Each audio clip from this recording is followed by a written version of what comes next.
Assalamualaikum warahmatullahi taala wabarakatuh. Nama saya Muhammad Abdul Hayy. Hari ini saya akan berkongsi mengenai dengan proses tuntutan harta pusaka. Proses tuntutan harta pusaka ni ada dua. Pertama, harta pusaka kecil, dan yang kedua adalah harta pusaka biasa. Sebelum tu saya nak beritahu, harta pusaka ni adalah harta peninggalan si mati yang boleh ditinggalkan kepada pewaris-pewaris si mati tu. Harta ni termasuklah harta alih ataupun harta yang tidak boleh alih. Harta alih ni seperti wang tunai, perabot, kenderaan, barang kemas, itu semua adalah harta yang boleh alih. Yang kedua adalah harta yang tidak boleh alih.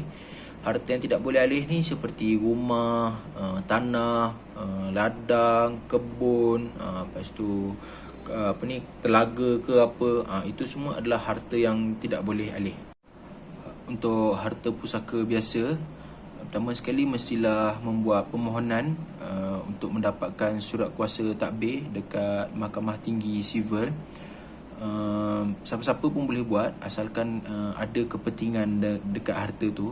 So bila sebut ada kepentingan dekat harta tu, termasuklah juga amanah raya ataupun baitul mal. Pentadbiran adalah tertakluk kepada Akta Probek dan Pentadbiran 1959. Dan yang paling penting sekali, kita kena ingat, permohonan mestilah buat dekat mahkamah yang berhampiran dengan tempat tinggal si mati untuk dapatkan surat kuasa takbir ni. So bukanlah kita pergi dekat tempat mahkamah yang paling dekat dengan kita, tapi kita kena pergi mahkamah yang paling dekat dengan tempat tinggal si mati tu. Lepas pada dapat surat kuasa mentadbir pusaka tu, pentadbir mestilah daftarkan diri dia dekat pejabat tanah untuk dapatkan surat-surat hak milik untuk didaftarkan atas pemohon sebagai pemegang amanah harta si mati. Lepas pada daftar apa semua tu, pentadbir mestilah declare ataupun senaraikan semua aset si mati dan mendapatkan perintah faraid daripada mahkamah syariah.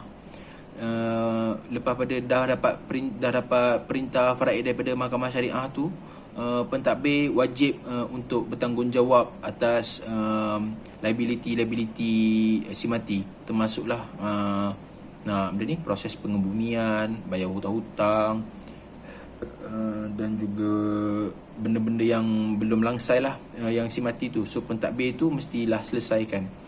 Kemudian pentadbir mestilah mohon satu perintah pembahagian harta pusaka di Mahkamah Tinggi Sivil. Pembahagian harta tu boleh buat mengikut hukum faraid ataupun secara muafakat ataupun secara samarata. Secara samarata ni, kalau ada di kalangan ahli waris yang tidak bersetuju, harta dibahagikan mengikut faraid. Untuk harta pusaka kecil, mestilah buat permohonan dekat pejabat tanah yang mana nilai jumlah harta tak alih dengan harta alih si mati tu tak lebih daripada 2 juta pada tarikh peninggalan si mati tu.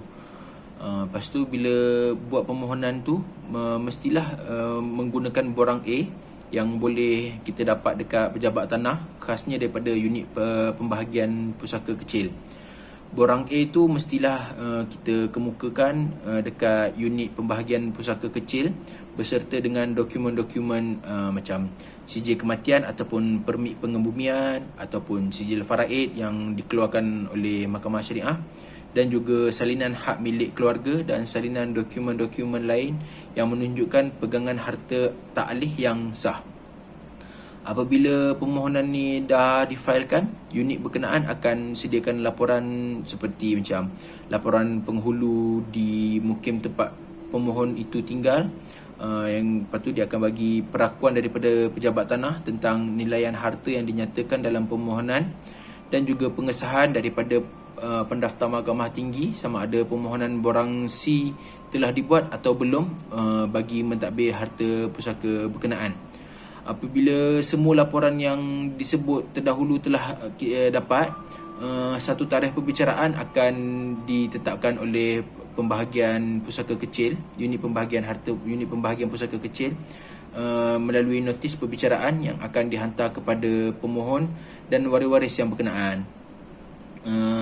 Semasa perbicaraan tu dijalankan, pegawai takbir unit pembahagian pusaka kecil akan memeriksa keterangan daripada pemohon dan juga waris-waris yang berkenaan, dan merekodkan keterangan tersebut, dan setelah berpuas hati akan membenarkan pemohon yang dipohon itu. Lepas pada itu, pemerintah pembahagian akan hanya dikeluarkan selepas 14 hari dari tarikh perbicaraan untuk membolehkan mana-mana pihak mengemukakan rayuan, kalau tak ada apa-apa yang memuaskan hati mana-mana pihak.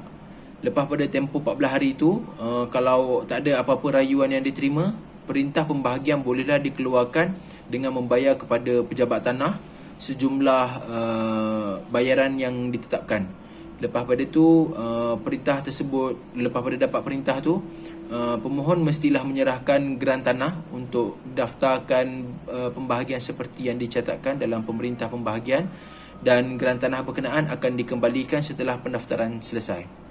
Itu saja daripada saya. Sekian, terima kasih.